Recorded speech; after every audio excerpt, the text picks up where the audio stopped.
તો મેથીનું શાક બનાવવા માટે આપણે અહીંયા લીલી મેથીને આપણે અહીંયા સમારી લીધી છે. તો આ રીતે આપણે અહીંયા ઝીણી સમારી લેવાની છે. અહીંયા આપણે બહુ મોટી નથી સમારવાની. લીલી મેથીની અંદર માટીનો ભાગ વધારે હોય છે એટલે લીલી મેથીને આપણે 2 થી 3 પાણી એકદમ સરસ ધોઈ લેવાની છે. તો હું હવે આ મેથીને ધોઈ લઈશ.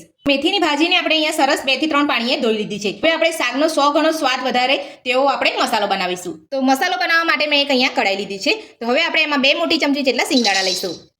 2 મોટી ચમચી જેટલા આપણે અહીંયા દાળના દાળિયા લઈશું. તમારી પાસે આ રીતના દાળિયા ના હોય તો તમારી પાસે જે નોર્મલ ચણા હોય એના છોડા કાઢીને તમે લઈ શકો છો.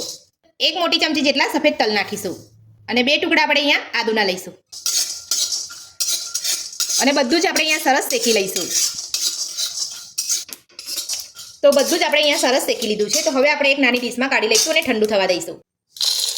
હવે આપણે લીલી મેથીને ફ્રાય કરવા માટે આપણે અહીંયા 2 મોટી ચમચી જેટલું ઘી ઉમેરીશું કઢાઈમાં. ઘીને આપણે ગરમ થવા દઈશું. લીલી મેથીને આપણે અહીંયા ફ્રાય કરી અને પછી શાક બનાવીશું ને તો કડવું પણ નહીં લાગે અને એકદમ ટેસ્ટી લાગશે. અને મેથી તો શિયાળામાં શરીર માટે ખૂબ જ ફાયદાકારક હોય છે. તો ઘી આપણું અહીંયા ગરમ થઈ ગયું છે. તો હવે આપણે અહીંયા અડધી ચમચી આપણે અહીંયા લસણને ઝીણું સમારેલું છે એ લઈ લઈશું અને આપણે અહીંયા લીલી મેથી લઈ લઈશું.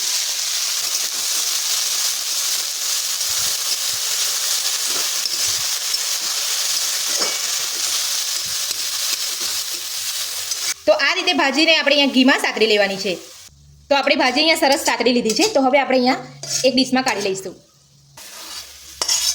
તો સ્પેશિયલ મસાલો આપણે અહીંયા શેક્યો તો એ આપણે અહીંયા ઠંડો પડી ગયો છે. તો હવે આપણે અહીંયા મિક્સર જારમાં લઈ અને થોડું પાણી ઉમેરીને આપણે એની પેસ્ટ બનાવી લઈશું. તો મિક્સર જારમાં આપણે અહીંયા સ્પેશિયલ મસાલાની પેસ્ટ બનાવી લીધી છે. તમે જોઈ શકો છો એકદમ સરસ આપણે અહીંયા પીસાઈ ગયું છે. હવે આપણે એ જ કઢાઈમાં ગ્રેવી બનાવીશું. તો ગ્રેવી બનાવવા માટે આપણે સૌથી પહેલા આપણે અહીંયા 3 મોટી ચમચી જેટલું તેલ ઉમેરીશું. તો તેલ આપણું અહીંયા ગરમ થઈ ગયું છે. તો હવે આપણે અહીંયા એક તજનો ટુકડો નાખીશું અને 1 ચમચી આપણે અહીંયા જીરું નાખીશું.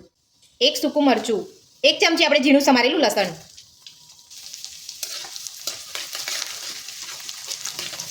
બધું જ આપણે અહીંયા સરસ સાતરી લઈશું.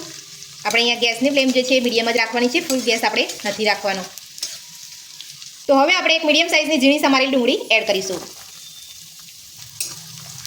તમારે અહીંયા સૂકી ડુંગળીનો ઉપયોગ ના કરવો હોય ને તમારે અહીંયા લીલી ડુંગળી લેવી હોય તો તમે એ પણ લઈ શકો છો. તો બધું જ આપણે સરસ સાતરી લઈશું. તો ડુંગળી ઉમેર્યા પછી આપણે અહીંયા ગેસની ફ્લેમ ફૂલ રાખવાની છે અને સરસ રીતે આપણે અહીંયા ડુંગળીને બધું સરસ સાતરી લેવાનું છે.